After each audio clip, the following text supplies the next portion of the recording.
নবী ও তার উত্তরাধিকারীরা কখনো মাংস খাননি। মাংসকে তারা অশুভ বলে মানতেন এবং দুধকে তার ওষুধ বলে মনে করতেন। তাই এবার মুসলিমরাও মাংস খাওয়া বন্ধ করুন। সোমবার জামিয়া মিলিয়া ইসলামিয়া বিশ্ববিদ্যালয়ে গিয়ে এমন মন্তব্য করেছেন আরএসএস নেতা ইন্দ্রেশ কুমার। তার এই বক্তব্য নিয়ে শুরু হয়েছে বিতর্ক। ভারতের আরএসএসের মুসলিম শাখা মুসলিম রাষ্ট্রীয় মঞ্চের আমন্ত্রণে জামিয়া মিলিয়ার একটি ইফতার পার্টিতে যান ইন্দ্রেশ। সেখানে আরএসএসের মুসলিম শাখার এমআরএম জানান, এবার যারা রোজা রাখছেন এই সমস্ত মুসলিম সম্প্রদায়ের মানুষকে দুধ দিয়ে ইফতার করাবে তারা। অর্থাৎ ইফতারে এবার গরুর দুধ পরিবেশন করা হবে বলেও জানান ওই মুসলিম সংগঠন।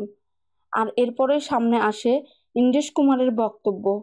সেখানে ইন্দ্রেশ বলেন, মুসলিম রাষ্ট্রীয় মঞ্চ দেশের মুসলমানদের কাছে 3টি আবেদন রেখেছে।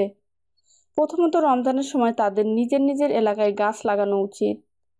গাছ লাগানো হোক রাস্তাঘাট, মসজিদ, দরগা চত্বরে, যাতে দূষণ করা যায় পরিবেশ সংরক্ষণ। দ্বিতীয়ত, বাড়িতে তুলসী গাছ রাখুন, এর ফলে জান্নাত পাওয়া সম্ভব। তৃতীয়ত, নবী ও তার উত্তরাধিকারীরা কেউ মাংস খেতেন না। মাংস ভক্ষণ অসুখ ছাড়া কিছু নয়, আর দুধ হলো সেই অসুখের চিকিৎসা। তাই ভারতীয় মুসলিমদেরও মাংস ছেড়ে দেওয়ার জন্য আবেদন করেছেন তিনি। ভারতীয় মুসলিমরা যাতে ইসলামকে আরও সুন্দর করে তোলেন সেই দাবিও করেছেন ইন্দ্রেশ।